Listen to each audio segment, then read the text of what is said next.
All right, today's topic, the Diddy trial. The Diddy trial is not being televised, mostly because it's in federal court. In federal court, you're not allowed to televise court cases. So that's what's going on right there. That's because it's a RICO case. Ain't RICO federal? When it's cross borders, ain't it federal? No, you can do it statewide. You can definitely do state level. Gotcha. The reason why it's federal is because it happened across state lines, not because of RICO state lines. RICO can happen just in the same state. Gotcha. But yes, if you're unaware, Diddy's on trial now for trafficking, as well as racketeering, and that's what people have been focused on. He's been in jail, sitting there, I think, a little over a year, and now he's going to basically face the music with the trial.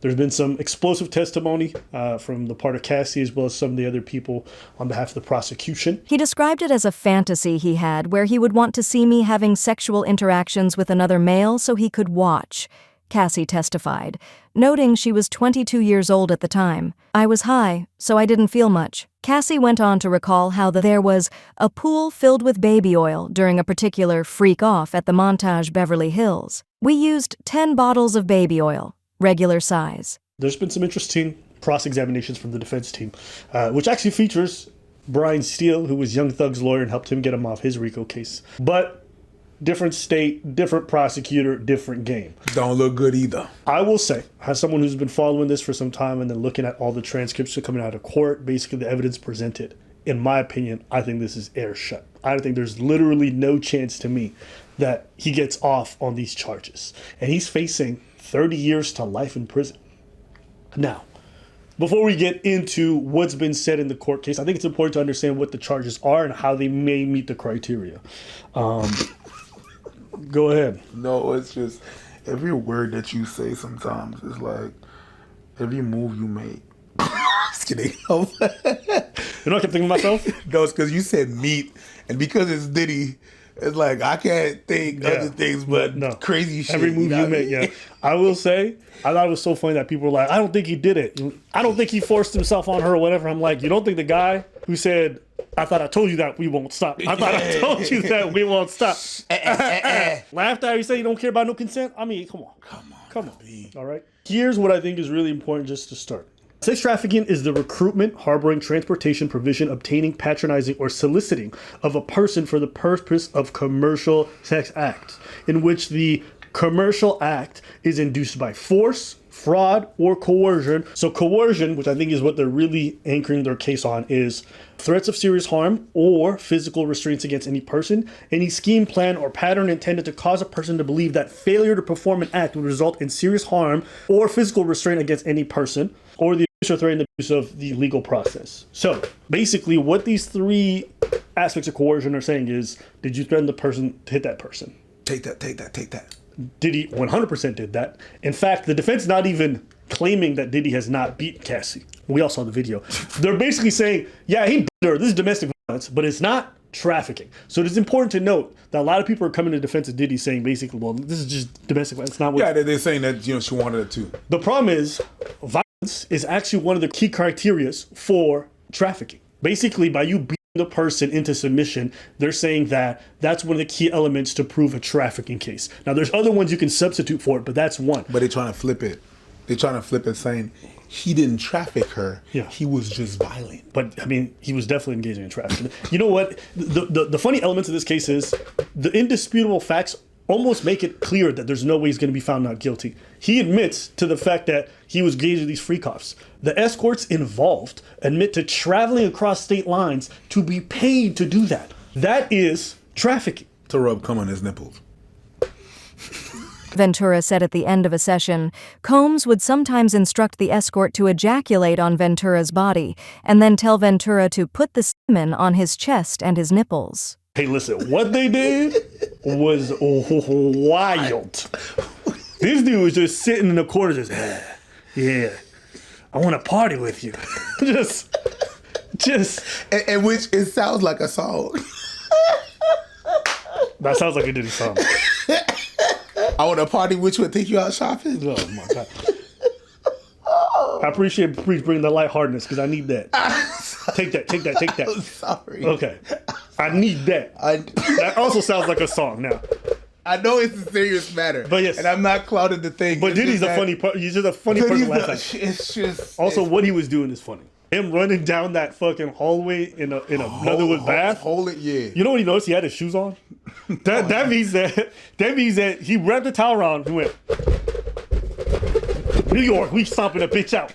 I think another element to consider is this is a prosecution, but a federal prosecutor. The prosecution, 95 to like 90% of their case never go to court. Why? Because everyone pleads. The reason why they plead is if the feds bring in a case against you, it's already over. They have everything they need. So the odds of them bringing this case without a lot of evidence and everything from evidence I've seen right now, it makes it very clear to me that they have a clear-cut case. It's not looking good for Diddy. What's more, the person who's in charge of this case, or one of the prosecutors, is also the person who got Ghislaine Maxwell. So they're used to these high-profile trafficking type cases. That's just some notes I want to give you guys tidbit information. What people are trying to debate at this point is, was Cassie a willing participant? Is she somebody that was really heavily involved and not actually a victim in all this? And I think that's where things get a bit murky for people because they see these text messages from her to him, which is like, I love you, I want to be with you forever, all these different things. And for them, they can't understand how somebody can both love the person, organize some of the freak-offs and also be, one of the prime victims. Yeah, but that's your job. That was her job. That's what she had to do in order not to, in order to have her music released, which wasn't released.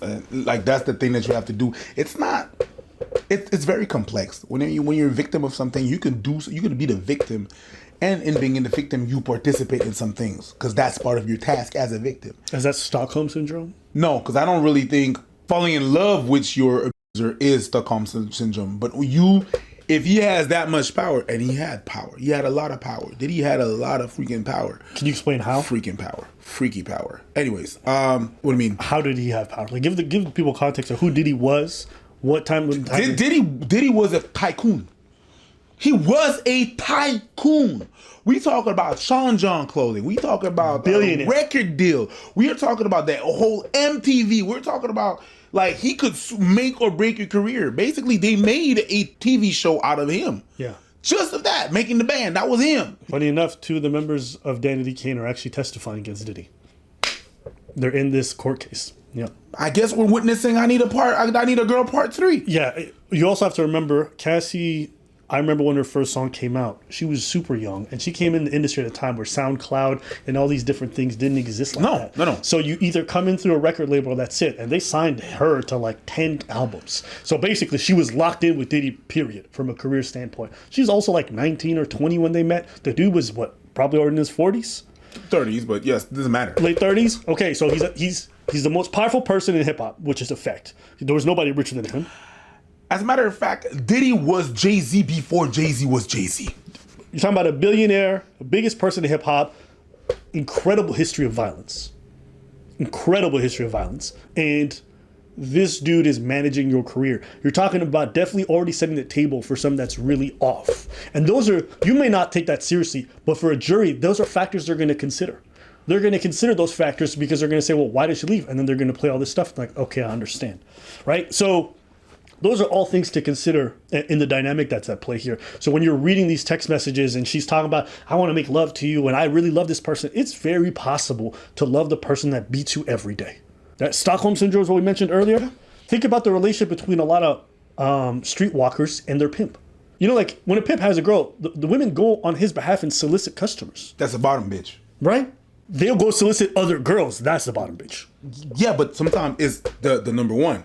The bottom bitch is the one who recruits other women. Yeah, but oftentimes that's also the number one. Sure. But in order for her to go get other girls, there is a right. She's been abused, so that's also her job. Her job is, she was abused, but she's also participating in the whole shit. Absolutely. Yeah. So they use women to go recruit other people. Why? Because women are generally disarming, so you're much more open to other women, right? Isn't that what Tate did?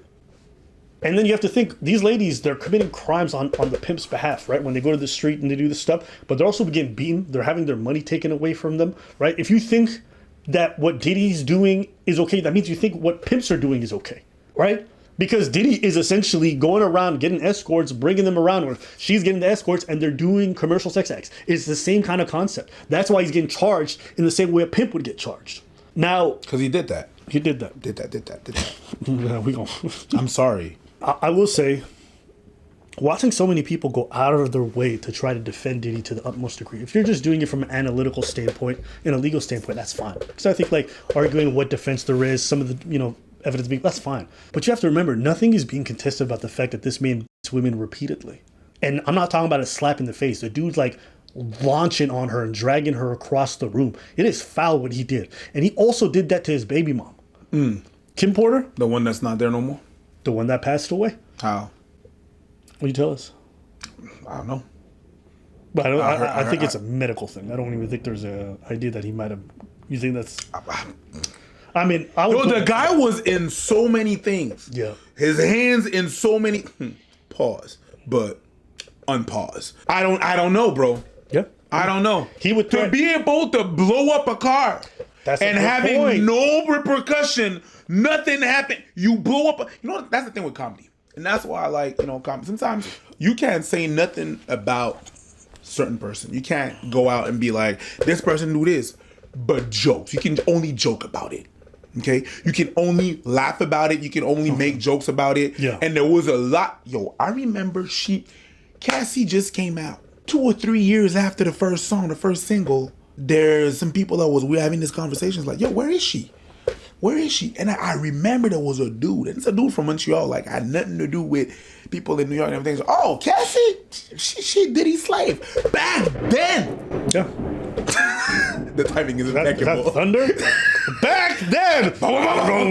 But back then, there was already jokes about that. Yeah. About the fact people were, if you would listen to interviews or people like that, you would hear stuff about that. Well, the guy who's in jail right now for Tupac's murder says Diddy paid him. Yeah. And that was a common thing even at that time. They say even Diddy was the one behind Biggie potentially. Yes. And that's not that crazy because he was beefing with Suge Knight and those guys over there. So when I say he's had a violent history, this is not something that people aren't aware of. There's a reason why people are terrified of him. It's not just because he's powerful. It's because he abuses that power. Because he's crazy. That's because he's crazy. And you can see from that. Unhinged. When I watched him beat that girl in that hotel lobby, it told me everything I needed to know about him. The fact that he ran out there in a towel and beat her like that, you already know he's so used to it. He's comfortable. He looked at that security guard and said, here's some money. That means he's paid off dozens of people for his fuckery before. That's like in the psyche there. That's not something, you don't beat somebody like that in broad daylight for the first time. Not in your hotel, in the lobby. In the lobby. You're going to launch some things at her in the lobby. Launching vases and everything. Like, in the lobby, like being, you know what, whatever. If they come up, I'll just pay them off. The level of comfort and the level of confidence that you have to do that, even in a hotel. And the worst part, I think he has to testify. He has to testify with all these different people corroborating this evidence. This is one of the few times where he's going to have to, the defendant, if he doesn't testify, all we're hearing is her side of the story and everyone else's. And we don't know what he's thinking. If he doesn't testify, I literally cannot see a way that it comes over this. Because not only can they not prove, they already cross-examined her, they didn't catch her in a single lie. I think they tried at one point with one point of the testimony, but Cassie was apparently such a good witness. She just laid out everything she did. She even laid out the bad parts that make her look little bad, and she laid out all the good. So when I'm a juror seeing that, I'm gonna just think, okay, well, she's being honest. She's not the perfect victim. And Diddy she definitely played into it to some degree, but definitely she didn't lie about the beat she received, the threats. Like he threatened her to release the tapes if she ever left him. So all these different elements make it very clear to me, like, oh, he's so fucked. I literally can't see any way that he gets off on this. So I think the best he can do is maybe mitigate his sentence. That's about it. And he's not credible. No. And when he's going to be on the stand, he's really not going to be credible. Cooking. It's going to be a grill session. The Kid Cudi stuff was a good point, by the way. Because people were like, why did she just leave? She was dating other dudes. But you saw what happened when she dated other dudes. If your car explodes, if you're being dangled off a hotel room balcony. He was so mad that she was dating somebody else that he blew up her car. Not her car, Kid Cudi's car. That was the person she was dating. And when Kid Cudi and her sat down with Diddy, and Kid Cudi's like, yo, what about my car though? Diddy said, what car? Pretending to not know, even though he threatened to blow it up before. So you have to think this man, his history is going to tell a horrible story. The witnesses corroborating all the escorts that were involved and saw him beat her, they're all going to be there. And it's going to be very hard for you to convince me, if I'm just saying that I'm the average juror, that this dude wasn't in complete control of her life when he could threaten her with death, when he could threaten her career, when he could threaten her life. I'm going to lay out most of this stuff, and then afterwards, I'll be the diddler's advocate. Oh, and stuff was laid. You want to be the Diddy's advocate? The diddler's advocate. Just from the first 2 days of testimony, you've heard a lot from Cassie, you've heard a lot from other people, but I think one of the most important things is that everything Cassie said during her 1.5 day testimony is being corroborated by other witnesses. You have the members of Danity Kane, which is his own band, who left, who said, I watched Diddy beat her so many times. In fact, one of the girls said there was a time where Diddy got mad because his food wasn't there. Then he grabbed a skillet and swung it to hit Cassie's head, and she hit the floor, and then he beat her. It's like, damn. And so he's doing this in front of other people. And guess what happened? He pulled in Don Richards the next day into his office, and he said, listen, what you saw there wasn't violence, it was passion. And then he says, don't tell anybody, because where I'm from, people who tell disappear. Now, this plays into the narrative that the prosecution is putting out there, which is that people were terrified of this man. And Don Richards never spoke about this till this day, but it's corroborated by other people. The security guard at the hotel where you see the video of Diddy beating the girl, they released the full unedited version. I'm not going to play it. The first time was already too much for me. I don't need to see that shit again. If you watch it, after Diddy's beating on her, the only reason the beating stopped is you see the elevator door open and one of the staff come out, which is the man in question. At that point, Diddy grabs her stuff, goes back to the room. Some time goes by, and then you see the hotel personnel talk to Diddy. According to his testimony, he says, Diddy offered me a wad of cash to get rid of the tape. Mm-hmm. The dude kept a copy, but apparently the one at the hotel disappeared the next day. So Diddy thought he was in the clear because they got rid of it, not knowing that the man had kept a copy, and he refused Diddy's money. He said, I don't want your money. Now, with all this in mind, they're setting the table for Diddy being essentially a horrible person who people, puts the fear of God into them and threatens their life. You also have to remember there's also an escort who was involved at these freak-offs who testified, I watched Diddy beat her so bad. Afterwards, he was asking me to sleep with her, and he's like, I couldn't even get it up. I was terrified. So he's even scaring the male performers and ruining the freak-offs. Don't say it like that, bro. Don't say it like my that, bad, bro. My bad. I've been saying some foul shit, but you can't say that shit like that. But you know what's crazy? You ruined the freak-off. It's just wild here, like, Your Honor, this testimony about freak-offs is unacceptable. It's like weird hearing this in fucking live open court. Yeah. And you have the judge going, can you tell me more about this freak-off? Objection overruled. I want to hear about this freak-off. I want to hear about it. Yeah, as they introduced the whole aspect of baby oil. Apparently the baby oil was laced with drugs. Yep. He had a thing with making Cassie doll herself up in all oil. He needed her to be shiny at all times while he watched her perform. So yeah, me just seeing the beginning elements of this, I have no idea how Diddy gets off on any of these charges. Truly, I don't. Even if they somehow manage to convince me that Cassie was in on it and everything, they still have to contend with the fact that there's a bunch of escorts who he's flying out to be paid to.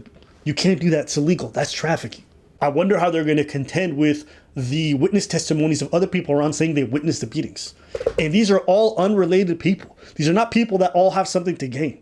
At one point, they even brought up the fact that Cassie got a $20 million settlement from them and then $10 million from the hotel. I'm like, why would you bring that up? All that tells me is that she's already got her money, so there's no reason for her to testify. None of this benefits her in any type of way. It's like actually super embarrassing for her because all these texts are being revealed in real time and she's married with kids. Yep. So that's traumatizing her family. There's really nothing for her to gain from doing a lot of this testifying that she's doing right now. What I'm glad is that we don't hear about Diddy's kids. They don't say shit now. Good. They were probably informed to shut the fuck up because it's not looking good for them or whatever. No, Diddy's... I'm defending my... Shut up. Yeah. Shut up. Yeah. I think it's over for Diddy. I feel very confident about that. And I think as a prosecution's case, it's already super strong now. It's only going to get better with every witness. I don't see how the defense is going to come back from it. It's not looking good, bruv. Good. Actually, it's looking great. It's looking great. For him. I'm not about for him. Yeah. It's not looking good. Yeah, but I hear what you're saying. Keep his ass in jail. I, for the life of me, don't get why people go out of their way to defend people like this. I'm not saying you should lie on them. I'm not saying you should do whatever, but like, I've seen folks saying this dude's innocent. Or they're minimizing the fact that he was beating her all the time. It's Bro, too I think weird for me. I think that's a culture. The culture is weird in that sense. There's a lot of things that I love about this culture, whether it's hip hop or black culture, but there's a lot of things that I'm like, yo, we got to do better, and that's one of them. Yo, and also I think it's unfair when people look at a girl like that and say, well, she was sleeping around. She's like, if the person's not the perfect victim, it doesn't change the fact that they're still the victim in this crime. I don't really care whether she's sleeping around or not. Did he beat her ass? Did he force her at any point to have sex with prostitutes when she didn't want to. What does that Yes. mean? What does that mean? She was sleeping around. So was sleeping around is justifiable? It justifies getting to a pulp? Well, Is that what you're saying? That's weird. Because they're trying to make her less sympathetic as much as Of course, possible, right? but- They're going like, oh, she's doing this for her career. She's doing this for this and that. It's like, You think she was not? You think he was not sleeping around? if What that's are we your talking about? if that's your boss, and if you didn't come into work the way he wanted, he beat you. Nah. Okay, then he forced you to work. That's trafficking as well. That's labor trafficking. I don't know what 9-to-5 job that you go in, and then your job is your boss is like, yeah, I got reports to fill in, and he's like, nah, you gonna do these freak offs, and think it's okay, and if you don't do them, I'll beat your ass. I don't know what you're talking about. I don't even know how you can justify that. No. But I'm a secretary. Yeah, you're gonna secretary this dick now. You know that, or else what? I gotta go home to my husband and kids. You got a husband? Well, here's a bus pass because he's gonna need it right tomorrow. You know what I mean? That's great. I don't know where you think it. Go to jail. Go to jail. Go to jail. Go to jail. Go to jail. Hey, Go to jail. Ain't good. All right. oh, he's gonna have some freak offs in jail though. Do you notice his hair is gray now? Yeah, all gray. Because he can't dye. You can't dye him. Yeah. All his hair is gray. And You want a separate conversation? What do you think it is about these dudes and their like really weird sexual proclivities at that income level? I don't think it's the income level. Tell me. I think it was always there. Money don't change you. It extrapolate what you were already. It doesn't change you. You was a freak. You're just too broke to be. Apparently his parents were like that too. Oh, I didn't know about that. Yeah. Apparently in his family that was like a thing. It makes sense too. It makes sense. It makes sense. But it's not like suddenly you have money and then you had that. Gotcha. You were like that. Talk that. A piece of shit but without money and then becomes a piece of shit, you were like that. Talk that. Don't say that shit. Don't look at me like that. All right. That's it for today's video.